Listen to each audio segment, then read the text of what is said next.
de délinquants arrivent à l'âge de 18 ans avec 10, 15, 20 condamnations à leur casier et deviennent automatiquement français. Mais vous voyez bien que cette situation est en même temps folle et profondément immorale. Je m'engage également à supprimer toute possibilité dans notre droit de régulariser des clandestins. Quand on est venu ou qu'on s'est maintenu sur le territoire français sans respecter les lois, on n'aura plus aucune chance de voir régulariser sa situation.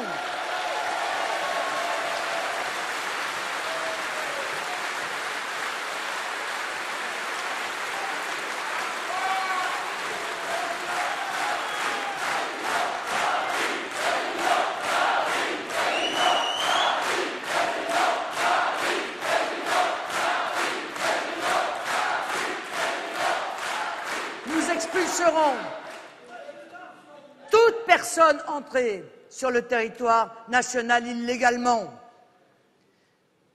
Nous supprimerons toutes les pompes aspirantes de l'immigration clandestine.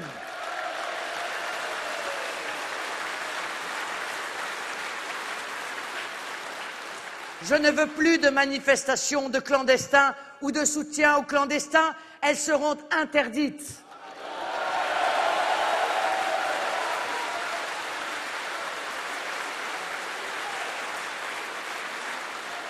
Je ne veux plus de ce regroupement familial automatique qui bien souvent arrache sans préparation, d'ailleurs les mères et les enfants à leurs racines, pour les précipiter dans le froid anonymat des grands ensembles de banlieues, qui fait des déracinés, qui pèsent financièrement sur la communauté nationale, qui, elle, n'en a plus les moyens.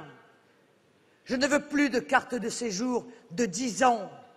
Elles seront remplacées par des cartes de séjour de 3 ans renouvelables, avec un strict contrôle à chaque fois.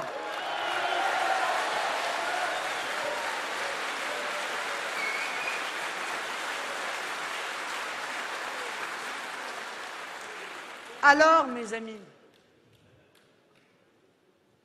sachez que toutes ces mesures fermes sont nécessitées par la situation de notre pays.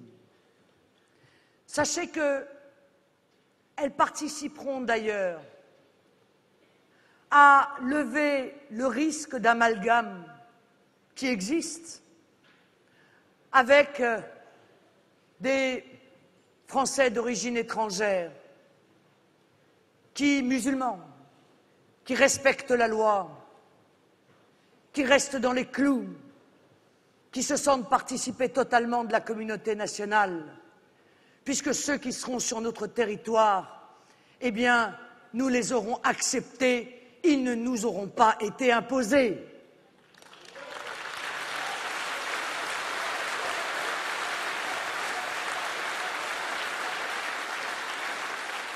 Et puis, interrogeons-nous. Le Qatar investit dans nos entreprises les plus stratégiques. Pourquoi? Le Qatar répartit dans nos banlieues 50 millions d'euros pour créer des entreprises sur des critères ethnico-religieux. Pourquoi? Le Qatar prend le contrôle du foot français. Croyez-vous que ce soit par amour du ballon rond? Ces wahhabites savent bien que c'est le sport préféré des jeunes de banlieue. Le foot n'est qu'un support à d'autres fins. Le Qatar finance les djihadistes en Tunisie et en Libye. Mais comment peut-on tolérer qu'ils viennent s'infiltrer en France avec de tels investissements? Comment nos politiques de gauche comme de droite peuvent-ils aller les uns après les autres à la queue leu au Qatar pour négocier quoi? Pour réclamer quoi? Comment nos politiques de droite et de gauche peuvent-ils à ce point manquer de prudence, allant jusqu'à signer avec les Qataris des conventions fiscales les exonérant d'ISF pendant 5 ans, alors même que les impôts des Français les plus modestes ne cessent d'augmenter, alors même que les taxes se multiplient sur les plus faibles d'entre nous. Et pourquoi Madame Lagarde s'est-elle précipitée pour mettre en place dans notre pays la finance islamique? Pourquoi nos politiques font-ils tout leur possible pour pousser en France l'islam radical? On sait bien que quand on accorde 1 centimètre à l'islam radical, il vous en prend 5. Eh bien,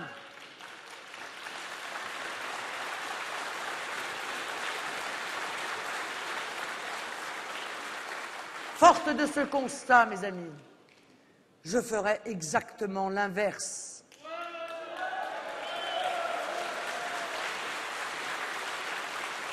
Je mettrai l'islam radical à genoux.